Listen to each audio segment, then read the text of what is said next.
सूरज की रोशनी पर निर्भर है। जी हाँ जनाब, सिर्फ ये जंतु, मछलियाँ, पेड़ पौधे ही नहीं बल्कि बैक्टीरिया जैसे सूक्ष्म जीव भी सूरज से ऊर्जा पाकर खिलखिला उठते हैं।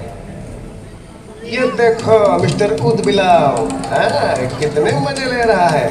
देखा इसे, अपने चेहरे की पोजीशन ऐसे बदल रहा है जैसे किसी स्पा में स्टीम ले रहा हो। और वो चली मैडम वेल इटलाते हुए सन बाथ लेने। और ये जोकर मछली यानी क्लाउन फिश, ये तो गाना भी गाती है भाई, बिना किसी सुरताल के। हाँ, ये रात समुद्री जानती है और कोई खतरा महसूस होने पर ये कभी गुर्राती है और कभी चहकती है। क्लाउन फिश है ना। और ये डॉल्फिन हमारे स्मार्टफोन से भी ज्यादा स्मार्ट है। ये अपनी आवाज का इस्तेमाल सोनार की तरह करके एकदम सही दिशा में तैरती और एक दूसरे को संदेश भेजती है। जी हाँ, ईमेल या व्हाट्सएप से भी तेज। मूंगा चट्टानें यानी कोरल रीफ दुनिया की सबसे विविध इकोसिस्टम्स में से है। इन चट्टानों को अक्सर समुद्र के वर्षावन कहा गया है। आई, समुद्र में वर्षा, अजीब बात है ना।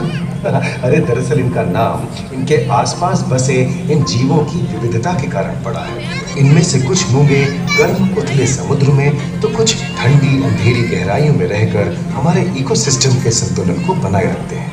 पौधे हमारे इकोसिस्टम का एक बहुत ही महत्वपूर्ण हिस्सा है और पानी में ऑक्सीजन का सबसे बड़ा स्रोत है। इस नीले पानी में मौजूद कई पौधों में से एक बहुत ही महत्वपूर्ण पौधा है फाइटोप्लैंक्टन, जो पूरी दुनिया की ऑक्सीजन की जरूरत का लगभग 50% बनाकर हमारा अस्तित्व बनाए रखता है। इन समुद्रों में पहुंचने वाली सूरज की रोशनी की मात्रा के हिसाब से उन्हें 3 क्षेत्रों या परतों में बांटा गया है। सतह के सबसे नजदीक वाली परत को यूफोटिक जोन या सनलाइट जोन कहा जाता है। जाहिर है कि यहाँ सूरज की सबसे ज्यादा रोशनी पहुँचती है और 90% समुद्री जीवन इसी परत में मौजूद है।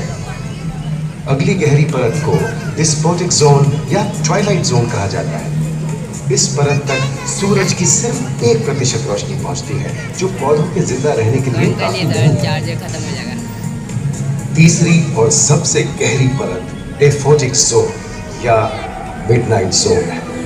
यहाँ सूरज की रोशनी बिल्कुल नहीं पहुँचती। ये परत पूरी तरह से अंधेरी और ठंडी होती है, बिल्कुल किसी हॉरर मूवी के सीन जैसे। ये कई जगह पर इतनी गहरी होती है कि यहाँ आसानी से माउंट एवरेस्ट जैसे ऊंचे पहाड़ भी समा सकते हैं। और इसकी सबसे गहरी जगह है प्रशांत महासागर में मरियाना ट्रेंच।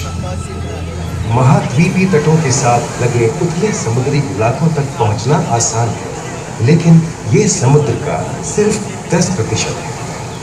समुद्र की गहराई जितनी बढ़ती जाती है उतने ही वहाँ के हैरत अंगेज जीव जिन तक पहुँचना मुश्किल होता जाता है। ये समुद्री जीव पहले तो अपनी खूबसूरती से आपको छलते हैं और फिर अचानक एक खतरनाक रूप ले लेते हैं जिनसे बचना मुश्किल ही नहीं, नामुमकिन है। पर ये क्या, अचानक ये रोशनी कहाँ से आई? ओहो, ये तो जेलीफिश का झुंड है जिनकी रोशनी एकदम डिस्को लाइट की तरह लगती है। वाह, ये हुई ना बात। अब सभी बड़ी छोटी मछलियां इन चमचमाती डिस्को लाइट को देखकर पार्टी करने आएंगी। और फिर यही रोशनी उन्हें बेरहमी से दबोचकर उनका शिकार करके अंधेरे में वापस गायब हो जाएगी। लेकिन सभी शिकारियों को छलावे से लुभाना नहीं पड़ता। सबसे घातक शिकारियों में से है शार्क, जैसे ग्रेट व्हाइट और टाइगर शार्क।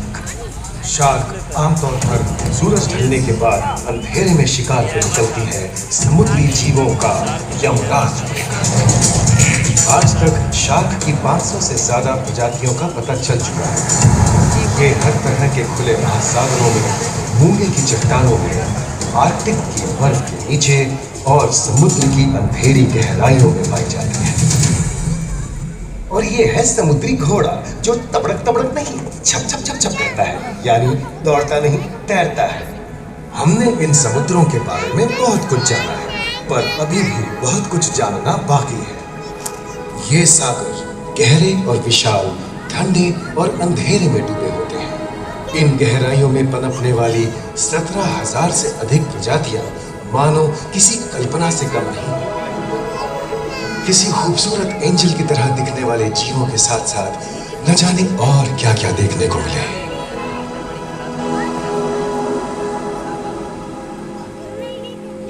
इन विशाल सागरों के इकोसिस्टम इनके बाहर तक फैले हैं। खारे पानी की खाड़ियां, समुद्रों, समुद्र तटों और नमकीन दलदली इलाकों तक। मानव जाति दशकों से प्लास्टिक